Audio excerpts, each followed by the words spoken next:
প্রশ্ন করেছেন নাবিলা, বয়স 13, আমার অনেকগুলো চুল পেকে গেছে, এর জন্য করণীয় কি? অ্যাকচুয়ালি নাবিলা, এটা হলো বয়স 13 কোনো ফ্যাক্টর না। চুল পাকার জন্য যে 40, 45, 50 বছরই হতে হবে এখন আসলে সেই বিষয়টা আর নেই। এটার কারণ হলো আমাদের এনভায়রনমেন্ট পলিউশন। অর্থাৎ এনভায়রনমেন্ট পলিউশন হলে যে কোনো ধরনের কেমিক্যাল রিয়াকশনই কিন্তু আমাদের সাথে হতে পারে।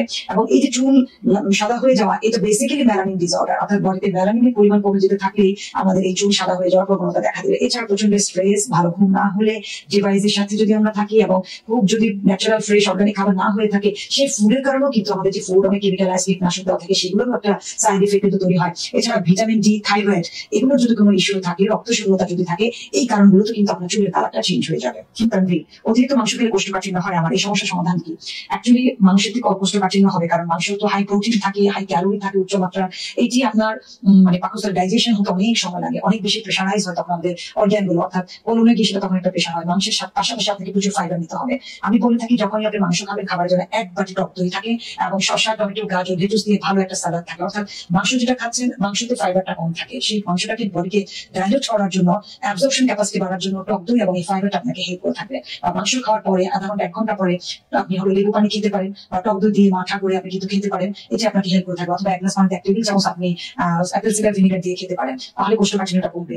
যেদিন আপনি মাংস খাবেন সেদিন আপনার খাবারের তালিকাটা অনেকে সকালে রুটির সাথে মাংস খায়, তো রুটি মাংস খাচ্ছেন, সাথে একটা সালাদ, একটা টক দই রাখবেন। আবার যদি মনে করেন যে আপনি দুপুরে খেতে চান মাংস, সকালে না, তখন তো আপনি ভাতের সাথে খাচ্ছেন, তখন ভাত, শাক, মাংস, ডাল আর একটা হলো সালাদ রাখবেন, তার সাথে একটা টক দই রাখবেন। এটাকে যদি আপনি রাতে নিয়ে যান, তাহলে আমি রাতে ম্যাক্সিমাম খেতে প্রেফার করি না করে থাকি। আপনি যখন রাতে খাবেন, সেই আপনাকে অবভিয়াসলি 1 বাটি টক দই খেতে হবে। টক দই দিয়ে আপনি সালাদটাকে করবেন। আপনি খাওয়ার পরে মানে মিনিমাম 20 থেকে 25 মিনিট হাঁটবেন, তারপরে পানি খাওয়া স্টার্ট করবেন।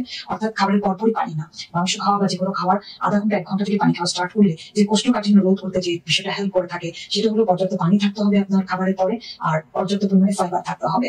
রাতে ঘুমানোর আগে চাইলেও কিন্তু আপনি 1 গ্লাস পানিতে চিয়া সিড বা তোকমা এসব গুল দিয়ে আপনি এটাকে 1 গ্লাস খেয়ে নিতে পারেন এবং সকালে উঠলে তখন কিন্তু আপনার বাউলটা ক্লিয়ার হয়ে যাবে। প্রশ্ন করছেন খাবারের মাধ্যমে কিভাবে বয়স কমিয়ে চেহারা ভরাট করে সুন্দর গ্লোয়িং ত্বক, স্বাস্থ্যকর চুল পেতে পারে জানবেন। অ্যাকচুয়ালি খাবারই তো আসলে সবকিছুর মূল।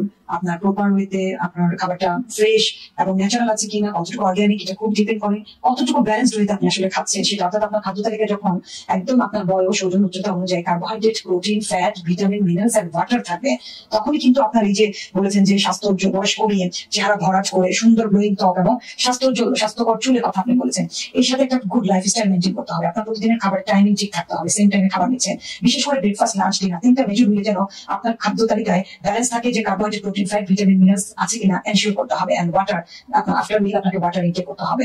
আর যখন আমরা স্ন্যাক্স টাইম গুলো বলি, সেখানে খুব ভালো ফ্যাট, ভালো আপনার সেকেন্ড ক্লাস প্রোটিন, আপনার গুড ফ্যাট, ওমেগা 3 ফ্যাটি অ্যাসিডের কথা আমরা বলে থাকি, ওমেগা 3, ওমেগা 6 ফ্যাটি অ্যাসিডের কথা বলে থাকি, অনেক মাইক্রোনিউট্রিয়েন্ট আছে, স্পেশালি ভিটামিন সির কথা বলে, বি কমপ্লেক্স বলে থাকি, এগুলো আপনি স্ন্যাক্স আইটেম গুলোতে নিতে হবে। হ্যাঁ, সো তখন আপনি পুরো খাবারটা যখন হোল ডেতে ব্যালেন্স থাকবে এবং আপনার মানে ঘুম পর্যাপ্ত থাকবে, আপনার কোনো স্ট্রেস নাই, আপনি খুবই প্লেফুল, আপনি খুব আনন্দদায়ক একটা জীবন যাপন করছেন, এই প্রত্যেকটা জিনিস কিন্তু আপনার সুন্দর ত্বক, ভরাট মুখ, স্বাস্থ্য উজ্জ্বল যে চুলের কথা বলছেন তার সাথে কিন্তু এটি রিলেটেড আছে। রেগুলার এক্সারসাইজ করতে কখনোই ভুলবেন না। এই প্রত্যেকটা জিনিস শরীরকে আপনাকে এন্টি এজিং করতে হেল্প করবে। সো এন্টি এজিং থাকা বা বয়স কম রাখার প্রথম শর্ত হলো আপনার ওজন ঠিক আছে কিনা। পারফেক্ট ওজন যখন হবে, বাকি জিনিসগুলো আপনার জন্য ইজি হয়ে যাবে। যখন খুব আন্ডার ওয়েটে থাকবেন অথবা ওভার ওয়েটে থাকবেন, তখন আসলে আপনি কোনো কিছু পারফেক্টলি পাবেন না, আপনার স্বাস্থ্য উজ্জ্বল ত্বক থাকবে না, আপনার চুল সুন্দর থাকবে এবং আপনাকে কোনোভাবে তখন এন্টি এজিং লাগবে না। তাই ওজন ঠিক রেখে বাকি কাজগুলো করুন, অটোমেটিক্যালি আপনি সবকিছু পেয়ে যাবেন।